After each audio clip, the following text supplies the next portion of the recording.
Thank you so much, Caden, and your father, Chet Atkins.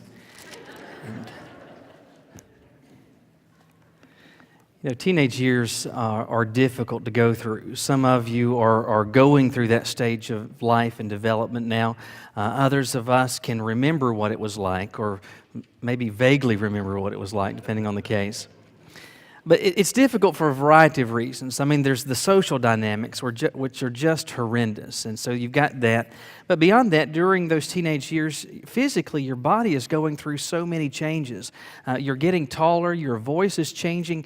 Chemically, your body is going haywire because of surges and hormones, and there's all of these changes, and you're going through them at different rates and paces than your peers, and they're just some awkward, difficult stages that teenagers go through. And as if that were not enough, as the body is going through all of these changes, there is this perennial scourge of teenagers that we know is acne. Acne stinks, doesn't it? And from a medical perspective, I don't know why it is in particular that it's more victimizing of teenagers than of us at later stages in life. But nevertheless, it just kind of comes part and parcel with the teenage years. That being a reality, it's also an additional reality that it seems to strike at the worst possible moment, doesn't it? I mean, you can wake up one morning and your face, your complexion is as clear as a bell. You go to bed that night just grateful because tomorrow is school picture day. And then you wake up in the morning and you've got this giant red thing on your forehead and it looks like you're a brooding unicorn. Right? It hits at the worst possible times. And I remember when I was in middle school, there was we were more acquaintances, weren't necessarily friends, and but we were in a number of classes together. Her name was Julie, and Julie, like the rest of us, was going through these stages, and she'd wake up and she'd have these pimples on her face.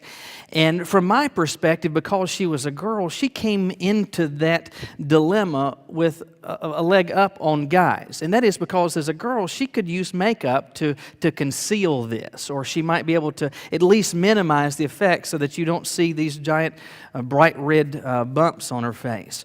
And so she could have chosen to go down that path, but that's not the path that Julie chose to go down.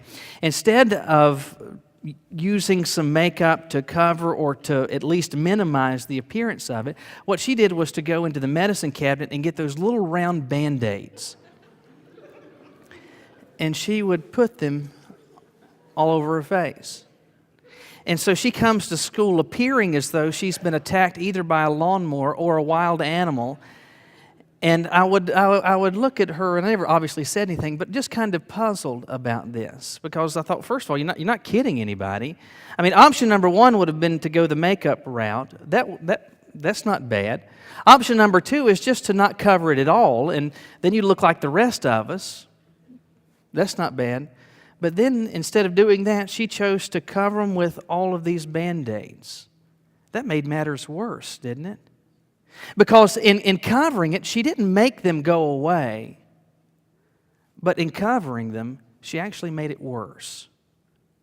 And covering actually made it worse. Spiritually speaking, as followers of Christ, sometimes we play that same game. And that is that we will cross the line. And we will disobey God and sin. And once we have done that, instead of seeking to make that right with God and with others, what we will do is to try to cover it up somehow, to cover it up some way. And what I want you to understand today is that doesn't help things. It doesn't change things, certainly for the better. It actually makes them worse. But whether it was in the days of the Old Testament or in the days of the 21st century, how it is that we cover up sin, it involves the same process. And I really believe if we can understand how that process works, we can recognize it, hopefully change it, and prevent, instead of covering sin, actually dealing with it and getting right before God. So how does this process work? Look with me in your Bibles today to Genesis 37. So we're continuing to walk through the life of Joseph in a series that I've called Better You Than Me. And the premise, again, has been simple. It's better for Joseph, for his brothers, to make some terrible mistakes that are recorded for us so that instead of having to pay those same prices ourselves, to experience those same pitfalls, we can learn from them, learn from their mistakes, and look back and say, better you than me. I'm not going down that path. Genesis 37, starting, with verse 28. Genesis 37, verse 28, we're told that Midianite traders passed by. And the brothers pulled Joseph up out of this pit, and they lifted him out of the pit and sold him to the Ishmaelites for 20 shekels of silver. And they took Joseph to Egypt. Then Reuben returned to the pit, and indeed Joseph was not in the pit, and he tore his clothes. He returned to his brothers, and he said, "The lad is no more. Where shall I go?" And they took Joseph's tunic, killed a kid of the goats, and dipped the tunic in the blood. Then they sent the tunic of many colors, and they brought it to their father and said, "We have found this. Do you know whether it is your son's tunic or not?" And he recognized it and said, "It is my son's tunic. A wild beast has devoured him. Without doubt, Joseph is torn to pieces." Then Jacob tore his clothes, put sackcloth on his waist, and mourned for his son many days. And all of his sons and all of his daughters, they came to comfort him, but he refused to be comforted. And he said, "I shall go down into the grave to my son in mourning." Thus his father wept for him. But the Midianites had sold Joseph in Egypt to Potiphar, an officer of Pharaoh and captain of the guard. Obviously, verse 36 is going to set us up for the next consequential event in Joseph's life. But what we see going on today, and the verses that start there in verse 28, is that Joseph's brothers are doing something in principle that too many times we find ourselves doing, which is to commit a sin and then seek to cover it up. How does that process work? We see it as it unfolds in their lives. And step one is this. What you have to do is to concoct the plan. You concoct the plan. Well, obviously, we're picking this up midstream, and if you haven't been here over the past couple of weeks, so that we're on the same page, you remember that Jacob has these 12 sons, and Joseph is his favorite. He does things for him like giving to him a coat of many colors that he won't do for his brothers, and the brothers hate him. They just resent him. Beyond that, he's a tattletale. He's always in good stead with the father, and he's always ratting them out. They can't stand him. And so when last we left Joseph, his brothers have left Hebron, and they have traveled, told their father, "We're going to go to Shechem, which is 60 miles away, to take the animals for grazing." Well, they were probably gone, let's just guess, for a couple of weeks. And Jacob hasn't heard anything from them or about them, and so he tells Joseph, "Hey, why don't you go down to Shechem and check up on your brothers, make sure that all is well." Well, he travels the 60 miles. He gets to Shechem and discovers they're not there. They've actually traveled another 13 miles, and they've gone to Dothan. So Joseph then makes his way and travels another 13 miles. And as he's approaching where the brothers are, he's still a far distance away, but the brothers can see him. They recognize that coat, and they start talking amongst themselves. "Man, I hate that dude. I am so sick of him." "Yeah, me too. I wish there was some way we could get rid of him." "Well, we could kill him." And so all of a sudden they start kicking around the idea of actually killing their own brother. Well, Reuben, one of the brothers, he recognizes, hey, this is a bad thing that we're talking about doing. And so what he does is to suggest an alternative plan. He said, here's this empty cistern, this deep well. Why don't we just throw him in there? And Reuben suggests that because in his mind he thinks, if I can get them away from killing Joseph, we can just put him in the pit. I'll come back later and rescue him. And so Joseph comes to greet his brothers. He's all happy to see them, but they're not happy to see him. It's not all hugs and handshakes. They grab him. They take this multicolored cloak from him, and they throw him into the pit. Well, so far, Reuben's thinking the plan's working. They haven't killed him. Reuben goes off to tend the animals, and while he's away from his brothers, they're still talking about the prospect of killing their brother. When one of them says, I really do. I'd like to get rid of him, but this whole killing him thing, if we do that, we've got his blood on our hands, and we will be rid of him, but we don't really have, apart from his absence, anything to show for it. And they look off in the distance, and they see some Midianite traders that are passing by, and they say, why don't we sell him as a slave to them? Well, that's not a bad idea, because it's kind of a win-win. We get rid of him. We're not guilty then of murder. That's good. His blood's not on our hand. And besides that, we've got some money in our pockets. It's a win-win for everybody. And Joseph will wind up somewhere. We'll never have to deal with him again. Hear neither no words spoken about him in the future. That'll be a great solution. And so the brothers agreed, and that's what they did. And for 20 pieces of silver, they sold their own brother. Well, Reuben shows back up, and he goes to look in the pit, and he discovers that Joseph's not in there. He looks down, calls out to him, and doesn't hear anything. He starts looking around the area. He doesn't see Joseph at all. And he goes to his brothers and he says, Joseph is gone. Where should I go? And in essence asking, hey, where should I go to look for him? Now the text doesn't tell us, but it stands to reason at this point that the brothers let him in on what they have done. There's no use looking, Reuben, because he's gone. We sold him as a slave to these traders. Here's your share of the money. Now, in case you're wondering, what they have done is a bad thing. If you sell your sibling as a slave, that's a bad thing. Do not do that. Don't sell your sibling. Don't sell anyone into slavery. Slavery is a bad thing. And in doing this, they've sinned against Joseph. They've sinned against their father. But most importantly, they've sinned against God. Joseph now is gone. They have done something terrible. They've done something awful. They've committed this grievous, heinous sin. And what do they then seek to do? Well, they need to concoct a plan to cover up what they've done. And you see that devising beginning in verse 31. It says that they took Joseph's tunic, this multicolored cloak, and then they go and they get one of the baby goats, and they take that goat's life, and in shedding his blood, then they take that blood and they just splatter it all over this cloak. Now, the plan then is that this will be presented to their father. He'll know that it's Joseph's.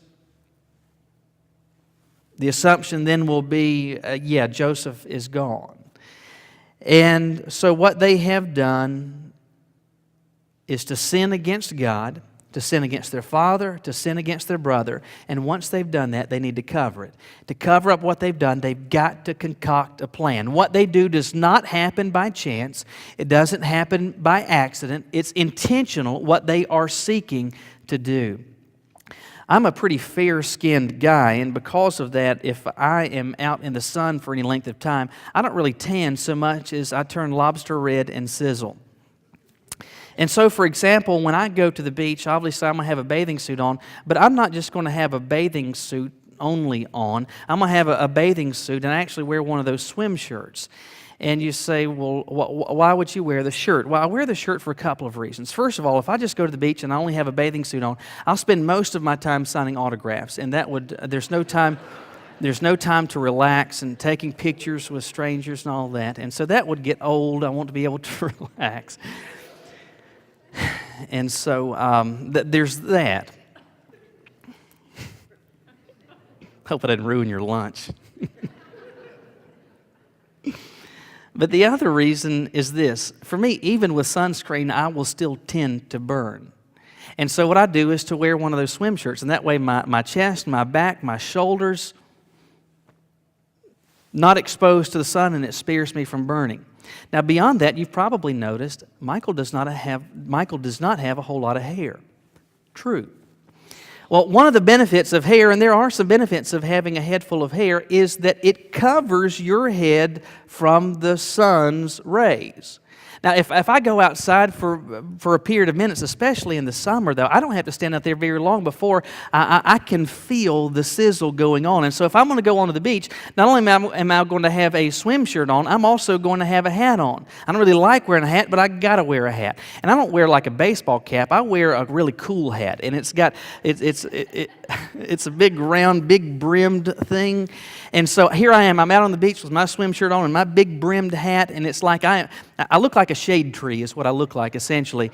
And I am out there. I'm styling and profiling, but I don't care because I'm not burning. Now, it's interesting. As I do that, I'm really not changing anything. I'm not making my skin less affected, or I'm not making my skin less prone to burning. I'm not changing anything about me necessarily. All I am doing is covering my skin so that there is no exposure to the sun. Furthermore, this covering does not happen by chance or by accident. It's something that I think about. It's something that I plan in advance to do. In truth, hiding or covering sin works exactly in the same manner. It doesn't change the sin at all. It doesn't make it go away. It doesn't mitigate it whatsoever. All it does is to seek to prevent exposure to the awareness of or to the sight of others. Furthermore, it doesn't happen by chance. It involves premeditation. It involves planning. You don't accidentally cover your sin. You plan to do it because you don't want anybody to be aware of it. That's exactly what the brothers are doing. And the step one in the process for them, the same as step one for us, and that is to concoct a plan. But then there's a follow-up, and that is to implement the deception. You implement the deception. What happens in the verses that follow, it's pretty slick what the brothers do. They've got the plan, and now it's time to act. And so they leave Dothan. They've got to travel now 73 miles back home. Joseph, who knows where he is at this point, but they're done with him. But they're going to take this blood-soaked cloak of his, and they're going to head back home. Now, when they get home, they're all piling in one by one, and you can imagine Jacob is saying, "Hey, guys, it's good to see you. It's been a while, perhaps multiplied weeks, maybe even a month or two that they've been gone." And maybe it is that he's noticing Joseph's not here, but perhaps even before he says or asks anything, you see in verse 32, they said, "Daddy, we found this." And they hand him this blood-soaked garment. They said, "Do you know whether this is Joseph's or not?"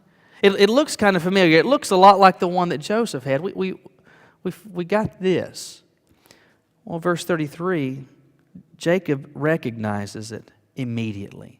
I mean, this is not an era of history where you go to a store and there's 50 different sizes of the same pattern of garment. This would have been a one-of-a-kind type of gift that he had given to Joseph. He knew exactly what this was. He knew to whom it belonged.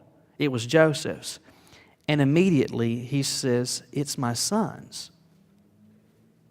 A wild beast has devoured him." Without doubt, Joseph is torn into pieces. Something terrible must have happened. Lions, tigers, bears. Oh my. Something has gotten him, and my son is gone. And this wasn't just any of his sons. This was the absolute favorite. The apple of his eye is now gone. And it seems that he's got empirical proof of it in front of him with this blood-soaked garment. And now he's gone. It's interesting not merely what happens, but it's noteworthy what the brothers do not do. Pay attention to this. Nowhere does the text tell us that the brothers said to their father, "Hey, we found this. Maybe an animal got him. Maybe he fell victim to some crime, maybe bandits."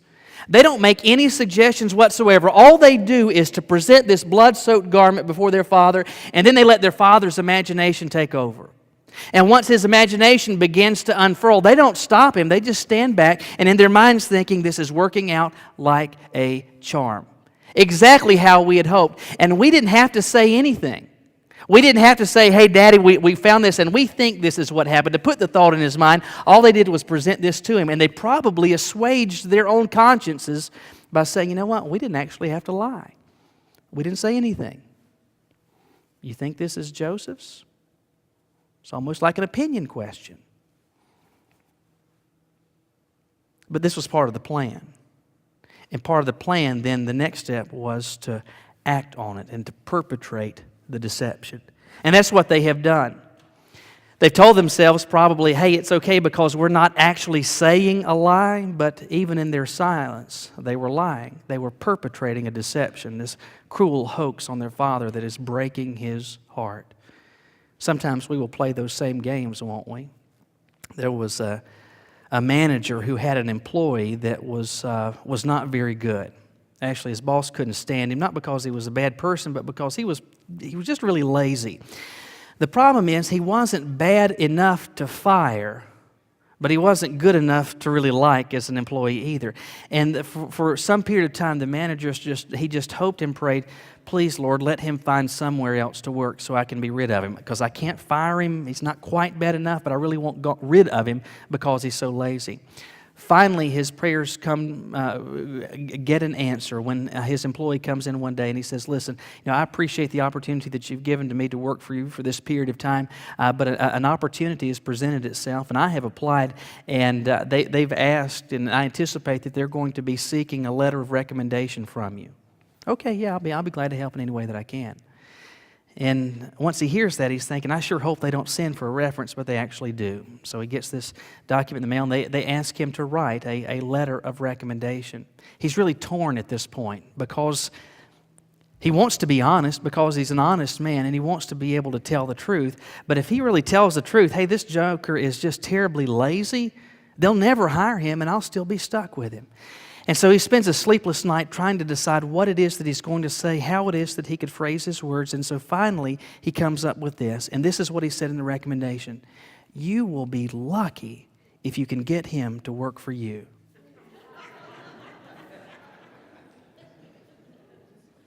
You'll be lucky if you can get him to work for you. Well, that's a game, isn't it? Sure it is. And unfortunately, all too often, we will seek to play these games where we hide the truth. But whether it is with our actual words or with our silence or our actions, and when we seek to communicate that which is other than the truth, we are perpetrators of dishonesty. We are perpetrators of lies. And when we try to cover up our sin, we will come up with a plan, and then we will implement that deception where in some form, some way, we are communicating something other than the truth. But there's a final step that we go through, and that is where we cover our tracks. Where we cover our tracks. Jacob has come to the conclusion that his son Joseph is dead. Verse 34 says that he tore his clothes, he put sackcloth on his waist, and he mourned his son many days. And so any that would pass by, they would just even immediately recognize, based on how Jacob is dressed, he's mourning something. He is absolutely despondent, grief-stricken over this. And some of you know what it's like to lose a son, or lose a daughter, to lose a child. Jacob is feeling those emotions. He's feeling those pains and the weight of that grief. And even though he thinks he knows how all this has happened, there's the uncertainty of it and the brutality, perhaps, of how his son took his final breath. And it's just unbearable grief for him. What's interesting, though, is that verse 35 tells us that all of his sons and his daughters arose to comfort him. Now, this is one of the first mentions of the fact that Joseph had not simply brothers, but he also had some sisters. In all likelihood, the brothers have not let their sisters in on the story. I think it's reasonable to assume they have no idea. All they know is that Daddy is grief-stricken. He is heartbroken, and we want to do what we can to comfort him. In all likelihood, the sisters don't know what the brothers have done, but the brothers absolutely do. And even knowing what they have done, it says that they arose to comfort their father. Now, imagine what this would have been like. Maybe it is that Jacob is lying on his bed and he's just sobbing. And one of the boys comes in and he says, Daddy, I am so sorry. It's hard for me to believe as well. I know we gave Joseph kind of a hard time, and but when push came to shove, we loved him too. I feel your pain. Or maybe it was that Jacob was sitting out on the front step, just staring off, a blank stare into the distance, tears coming down his face. One of the brothers comes up and plops down beside him and says, Daddy, I wish there was something I could do to ease your pain. I can't imagine just how sad you are, how real this grief is, how deep this well of sorrow is. I wish there was something I could do for you. All I can do is to say, I'm in there with you. I feel your pain. It's a loss for me too. Imagine this. They are comforting their father who is grief-stricken, who is heartbroken, and he is grief-stricken and heartbroken not by chance or coincidence, not because their son fell victim to an accident or to an attack by an animal, but because his brothers have done this. And not only have they done that, now they're trying to cover their tracks, and one of the ways that they try to do it is to put their arm around Daddy and say, we're in this with you. Man. Maybe it was you have seen in the news in the past couple of days that Brian Williams, who is the anchor of the NBC Nightly News, he's gotten into a bit of hot water. If you're unfamiliar with the story, back in 2003, Brokaw was still the anchor at NBC News, and Williams was serving as a war correspondent during the invasion of Iraq back in 2003. And what he told back in 2003 is a story that he has repeated over the past 12 years as well, and that is that he was on a Chinook helicopter, one of 4 helicopters that was going in to land in a very hot battle zone. And so there were 4 helicopters, and you got Iraqis that are shooting AK-47s and RPGs, rocket-propelled grenades, at these aircraft. And what Williams said is that their aircraft was struck by an RPG and was damaged so that they had to make a hard landing into this battlefield, and hours of gunfight began to ensue until such time that a safety perimeter is able to be established. Over the years, he's repeated that story time and time again. Back in 2011, there was a lengthy description of this that he did with David Letterman. But as recently as a week ago, this past Friday, Brian Williams described that story. On a helicopter, RPG hit us, came down, hard landing. Once he shared that story for the last time on that Friday, Stars and Stripes, which is the military newspaper for the armed forces, one of their reporters begins to do some digging, begins to ask some questions, and comes to discover, yeah, there were 4 helicopters, but there were 3 that came in that did take fire. But Brian Williams wasn't on one of those. He was on a 4th helicopter that came in an hour later, and they weren't shot at by AK-47s or RPGs. So they released that story, and all of a sudden this begins to spread, and folks are saying, well, wait a minute, what happened? What happened? Well, and then Brian Williams had to respond to this. And what he did was to issue an apology and said, I am so sorry. And this is how he explained it. He said, I was there in Iraq. I was on one of these helicopters, and with the span of time and the fog of memory, and this is his words, he said, apparently I conflated some of the details. Now, conflate means to take 2 or more ideas and to merge them into one. So what he's saying is, you know, over time, memory gets a little discombobulated. You get kind of fuzzy, and there was this, there was that, and somehow your mind merges them together into a singular memory. That's what it was that I was communicating. Now, don't get me wrong. I really think that Brian Williams is an absolutely excellent, phenomenally talented, maybe the best in the business in terms of being a news anchor, phenomenally gifted. Why in the world he told this story is beyond me, but his explanation was that conflation occurred. I conflated the details. I don't quite get that. That to me doesn't pass the smell test, and maybe it doesn't for you, because this is how I look at it. And Caroline can attest to this, there are a lot of things that I don't remember. Actually, she would say anything that she says, those are the things that I tend to forget. But there are a lot of details of things that I don't remember. But there are some events that, short of Alzheimer's and dementia, I'm going to remember for the rest of my life. And one of those would be if I am in a helicopter that gets hit by an RPG, I'm going to remember whether I was on that helicopter or not. Don't you think? So what has happened is this. Brian Williams says it's conflation. The average viewer, the average listener to this says it's not conflation, it's fabrication. It's a lie. A lie has been told, so now there has to be a plan to deal with this. Oh, let's call it conflation. Let's tell that, and in doing so, seek to cover the tracks.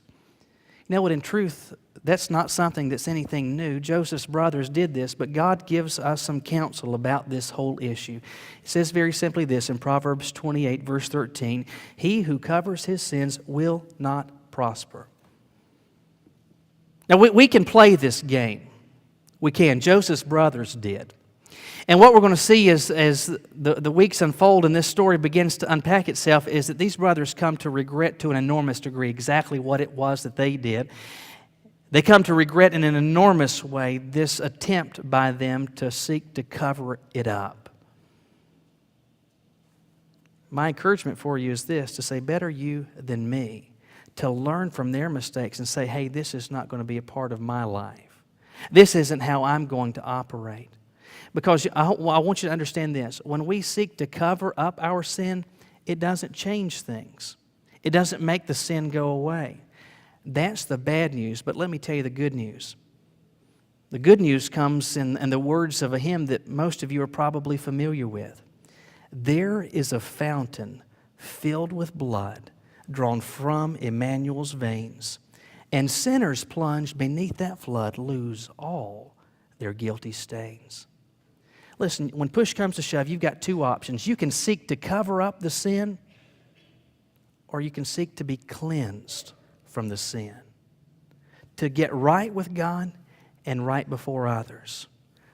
We see what Joseph's brothers did. The question for you to answer today then is this: what will you do? Won't you bow your heads with me?